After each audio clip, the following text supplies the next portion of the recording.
విశాఖలో కుదేలైన రైల్ వ్యాపారానికి కొత్త ఇసుక పాలసీ ఆశాదీపంగా నిలుస్తోంది. ఇసుక కొరతతో నష్టాలు చవిచూసిన వ్యాపారం నూతన ఇసుక విధానంతో లాభాల బాట పడుతుంది అన్న చర్చ సాగుతోంది. మరోవైపు భవన నిర్మాణాలు ఊపందుకుంటే తమకు చేతి నిండా పని దొరుకుతుందని అసంఘటిత కార్మికులు ఆశపడుతున్నారు.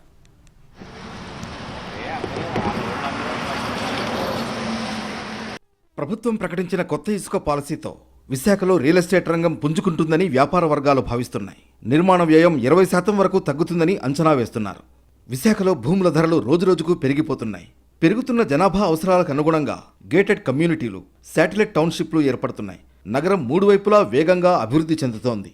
ఏటా పెరుగుతున్న గృహవసరాల డిమాండ్ ఆధారంగా పెద్ద ఎత్తున పెట్టుబడులు పెడుతున్నారు రియల్టర్లు.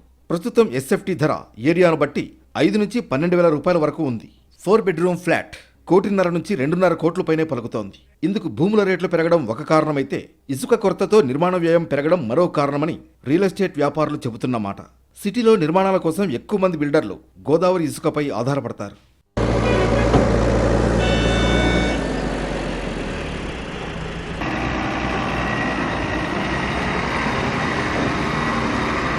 కొన్నేళ్లుగా నిర్మాణ రంగాన్ని ఇసుక కొరత తీవ్రంగా వేధిస్తోంది. ప్రభుత్వ పాలసీకి అనుగుణంగా కొనుగోలు చేసిన రవాణా ఖర్చులు రెట్టింపు కావడం బిల్డర్లకు సమస్యగా మారింది. గతంలో డిమాండ్ను బట్టి లారీ ఇసుక ₹1,00,000 వరకు పలికిందంటే పరిస్థితి ఏంటో అర్థం చేసుకోవచ్చు.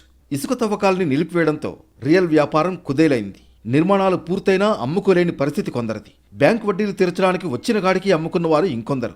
నిర్మాణ వ్యయానికి అంచనాకు మధ్య వ్యత్యాసం 30 నుంచి 40% పెరగడంతో ప్రాజెక్టుల్ని మధ్యలో ఆపేసిన వారు ఇంకొందరు.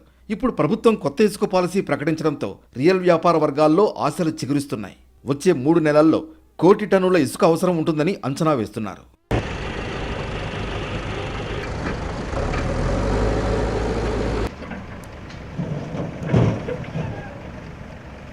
విశాఖలో కళతప్పిన నిర్మాణ రంగానికి ఉచిత ఇసుక పాలసీ జవసత్వాలు నింపుతుందన్న చర్చ రియల్ ఎస్టేట్ వర్గాల్లో వినిపిస్తోంది.